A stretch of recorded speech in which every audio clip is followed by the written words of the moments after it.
Good evening all बच्चों and welcome back to Turning Point Classes. बच्चों आज हम डिस्कस करेंगे क्लास 10 का चैप्टर 6 होगा, ट्रायंगल चैप्टर का नाम है और लेक्चर 6 है। इस लेक्चर 6 में कवर करेंगे थ्योरम 6.2। लेक्चर 5 में हमने कवर किया था थ्योरम 6.1।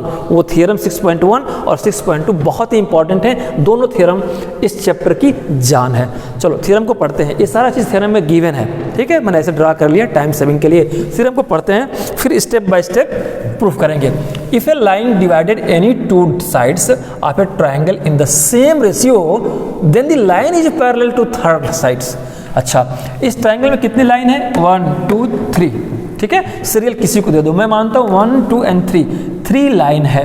क्वेश्चन ने कहा है कि line divided any two sides, यानी कि इसको मैं लेता हूँ एनी टू साइड्स, इस दो साइड्स को कोई लाइन ऐसे डिवाइड करती है ट्रायंगल को in the same ratio. Same ratio मतलब बीच से, इस लाइन के बीच से डिवाइड कर दे, इसके बीच से डिवाइड, यानी दो डिस्टिंक्ट इंटरसेक्ट कर दे, यानी कि बीच से है।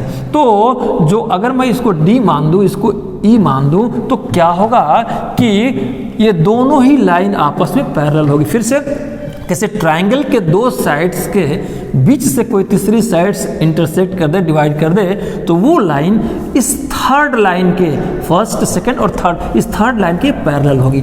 ये बात समझ में है? ये बात समझ में आई? समझ में आएगी। तो ये पैरेलल है, ये हमें प्रूफ करना है कैसे होगी। आपके पास क्या गिवन है? थ्योरम ने कहा है कि अगर ध्यान से देखो तो AD और divided by DB equal to AE divided by EC। ये तो आपका थ्योरम बेटा, ये थ्योरम 6.1 में मैंने पढ़ाया था। ये 6.1 में यही तो हम लोगों ने प्रूफ किया था। अब यहाँ क्या प्रूफ हमें करना है? हमें करना है प्रूफ कि DE BC के पैरेलल है। क्या प्रूफ क्या करना है? Is to be proved, is to be, बहुत ध्यान से समझना है, इज टू बी प्रूव्ड। क्या प्रूव करना हमें प्रूव करना है कि DE पैरेलल है BC के। BC इसके पैरेलल नहीं है, ये तो ऑलरेडी थर्ड लाइन है। जो मैंने ऐसे फोर्थ लाइन को मैंने ड्रॉ किया, ये लाइन इसके पैरेलल है। कैसे लिखेंगे? DE पहले लिखेंगे, DE ये पैरेलल होगी B और C के। ये प्रूव करना है, ठीक है, ये प्रूव करना है, ठीक। तो DE और BC को प्रूव करने के लिए हमें क्या करना पड़ेगा कि मान लेंगे, अच्छा मान लो मैं कह दूं कि ये पैरेलल है, पैरेलल है, तो पैरेलल है तो कौन विश्वास करेगा? हमें तो प्रूफ करना है। तो प्रूफ करने के लिए पहले मानेंगे कि ये DE पैरेलल नहीं है, DE पैरेलल नहीं है, ठीक ना। फिर से समझ लीजिए क्या करना है। ये थ्योरम कहती है कि अगर ऐसा इंटरसेक्ट करे मिड पॉइंट से सेम रेशियो में, तो थर्ड लाइन के ये लाइन पैरेलल होगी। तो थ्योरम ने कहा है ना, ये तो रिजल्ट है कि पैरेलल होगी। हमें क्या प्रूफ करना है कि ये पैरेलल है, तो मुझे मानना पड़ेगा कि ये पैरेलल अभी नहीं है। तो जब ये पैरेलल नहीं है तो कौन सी लाइन पैरेलल होगी? कुछ एक आर्टिफिशियल लेते हैं, मान लो ये लाइन, मान लो ये लाइन, ठीक है, ये लाइन पैरेलल होगी। इस लाइन के कुछ नाम दे देते हैं, F, यानी कि DF पैरेलल होगी।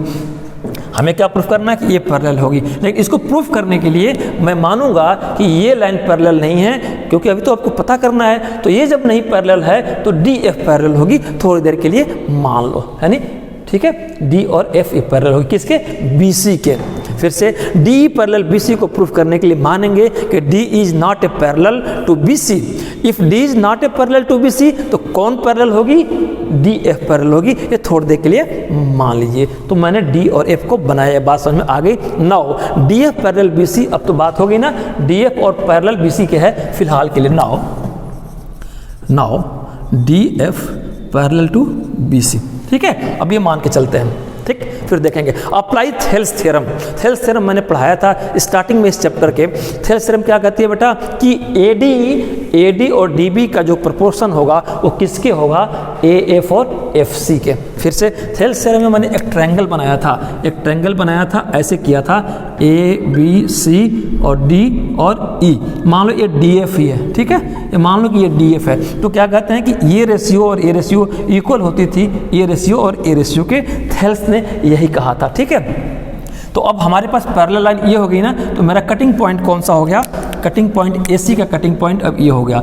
तो ऐसे AD upon DB, AD upon DB, AD over DB equal to क्या होगा?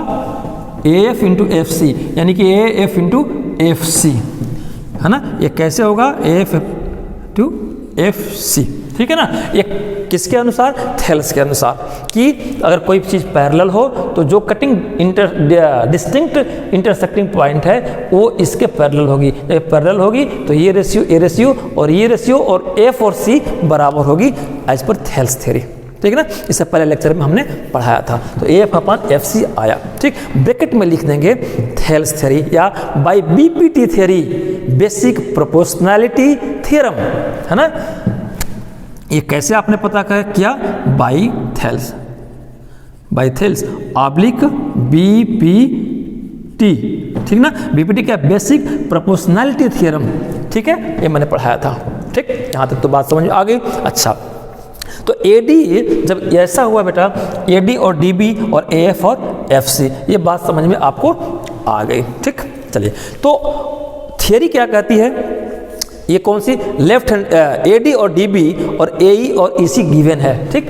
मैंने कहा कि एडी अपन डीबी, एएफ अपन एफसी, और आपके पास गिवन क्या है, आपके पास गिवन ये है। इसको यहाँ से मैं जरा खींच लूँ, आपके पास ये ऑलरेडी गिवन है, यानी कि AD upon DB equal to A upon EC, ये तो आपके पास गिवन है। तो गिवन है तो यहाँ लिखेंगे क्या है, गिवन है, ठीक। अब जरा इन दोनों पे फोकस करो, इस दोनों पे, इस पे और इस पे। लेफ्ट हैंड साइड इक्वल है, ठीक ना। हियर लिखेंगे, here left hand side is equal to, नहीं, here both left hand, here A D बेटा बहुत ही अच्छे से डिराइव की जाती है, A D upon D B equal to A D upon D B, ये दोनों इक्वल है। Then F upon F C, F upon F C will equal to A over E C. अगर ये इक्वल आपस में है तो इनके राइट हैंड साइड भी इक्वल होंगे। यहाँ तक कोई दिक्कत नहीं। देखो इस चीज़ से हमने इसको निकाल लिया। फिर से ये तो हमने थेल्स के अकॉर्डिंग हमने डिजाइन किया, आप लोग पढ़ चुके हो, और ये ऑलरेडी गिवन है। तो लेफ्ट हैंड साइड इन दोनों के इक्वल है तो राइट हैंड साइड भी आपस में इक्वल होंगे। यही मैंने यहाँ पे किया था और कुछ नहीं किया है। F upon F C, A upon E सी, ठीक। अब देखो यहाँ से कहानी ट्विस्ट करेगी। कैसे प्रूफ करना है, दोनों साइड में बोथ साइड +1 ऐड करेंगे, ठीक। Add +1 in both side, add 1 in both side. हमने क्या किया, ये दोनों साइड में 1 ऐड किया। जब बोथ साइड में आपने 1 ऐड किया तो आपके पास क्या आया, A D upon D B, A D upon D B +1 हो गया। ये इक्वल टू हो जाएंगे, sorry F upon F C ना, एफ अपन एफ सी।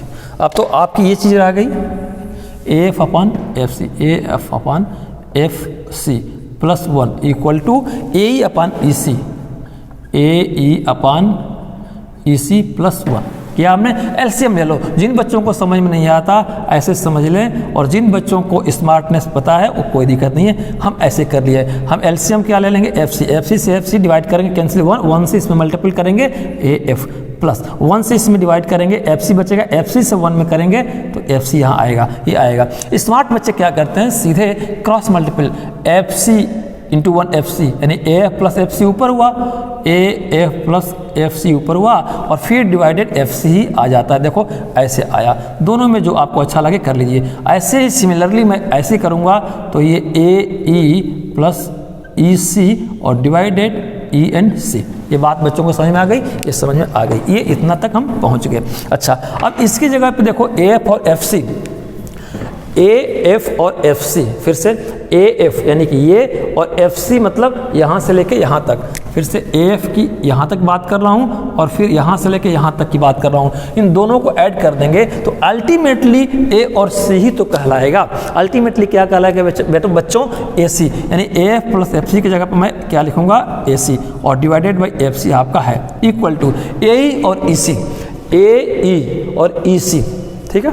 ए ई और इसी की जगह पे फिर से ए ई और यहाँ से यहाँ तक ऐड करोगे, अल्टीमेटली टोटल AC ही तो हुआ। तो इसकी जगह पर मैंने AC लिखा और डिवाइडेड बाई ये EC आया। यहाँ तक किसी बच्चों को कोई दिक्कत हो तो बताओ, नहीं क्रॉस मल्टीप्लाई कर दो। क्रॉस मल्टीप्लाई मतलब ऐसे ऐसे एक दूसरे को ऐसे मल्टीप्लाई कर दो और देखो क्या सिनेरियो आती है।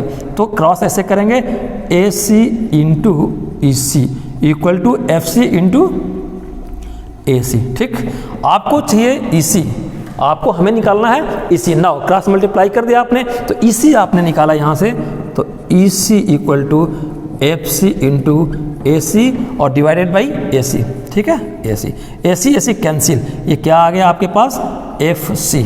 बड़ा ध्यान से समझना, आपको यहाँ पे क्या मिला EC इक्वल टू FC, ये आपके पास आया।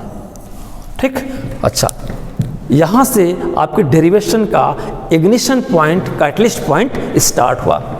EC FC आया, यानी कि जो आपका EC है, ये ध्यान समझना। अब मैं इसको मिटाता हूँ, ये कंफ्यूज करेगा आपको। EC और FC दोनों आपस में बराबर आ गया। क्या निकला, मतलब कि जो EC है और FC, फिर से यहाँ से लेके यहाँ तक EC जो है वो ये पूरे के बराबर आया। ये कब संभव है, फिर से समझिए।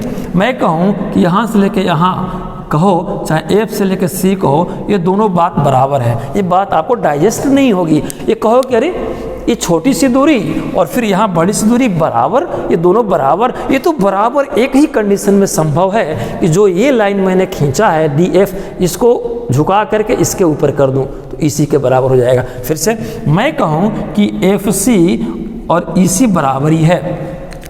FC यहाँ से यहाँ तक बराबर है। ये बराबर कब संभव है, जब ये DF को, F है ना, F पॉइंट को ऐसे ला करके E पे कर दूं तो EC के बराबर हो जाएगी। इसका मतलब क्या निकला, इसको मैं यहीं तक छोड़ देता हूँ, अभी पढ़ाऊँगा। तो ये तभी संभव है जब दोनों, यानी कि जब F और E एक ही पे कोइंसाइड कर जाए, एक ही पे एकदम आ जाए, कोइंसाइड कर जाए, दोनों सेम पॉइंट पर लाई करेंगे, यानी कि F और E एक ही पॉइंट पर लाई करेंगे, चाहे ये यहाँ रहे चाहे ये यहाँ रहे, दोनों एक ही पॉइंट पर लाई करेंगे, चिपक जाएंगे, तभी ये पॉसिबल है कि ये और पूरा ये बराबर हो जाए। ये बच्चों को समझ में आ गया। इसका मतलब कि ये बात सही तभी होगी जब FE एक ही पॉइंट पे आकर के लाई कर जाए।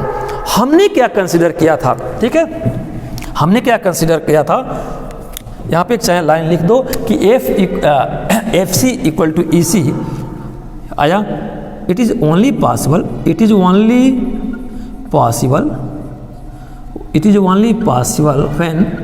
when F and E coincide कर जाए या सेम पॉइंट पे आ जाए। E and F will lie at same point, lie at, यहाँ लिख दो, जगह चाहिए, will lie LIE, lie at same point या coincide कर जाए, ठीक ना, ये सेम पॉइंट पे होगी। लेकिन हमने क्या कंसीडर, हमने क्या कंसीडर किया है, हमने क्या कंसीडर्ड पहले से मान रखा है। अब बताओ, DF और BC पैरेलल है, DF और BC पैरेलल है, हमने कंसीडर किया था।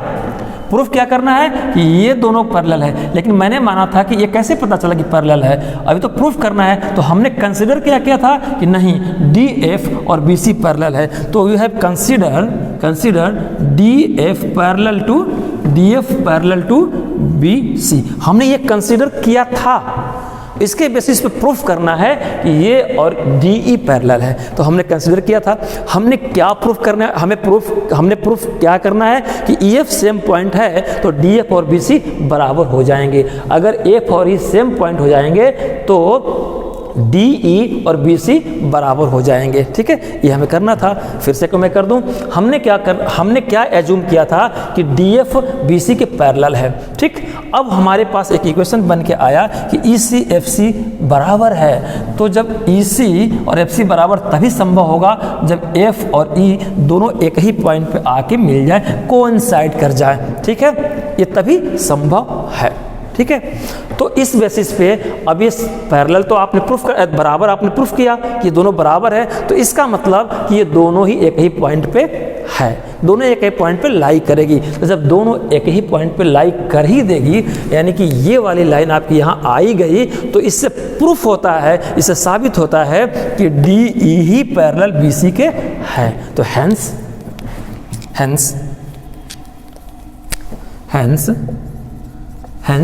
D E is parallel to B C. ये क्या हो गया बेटा? प्रूव्ड हो गया, ये प्रूव्ड, यही प्रूफ करना था। 6.1 थ्योरम में क्या प्रूफ करना था?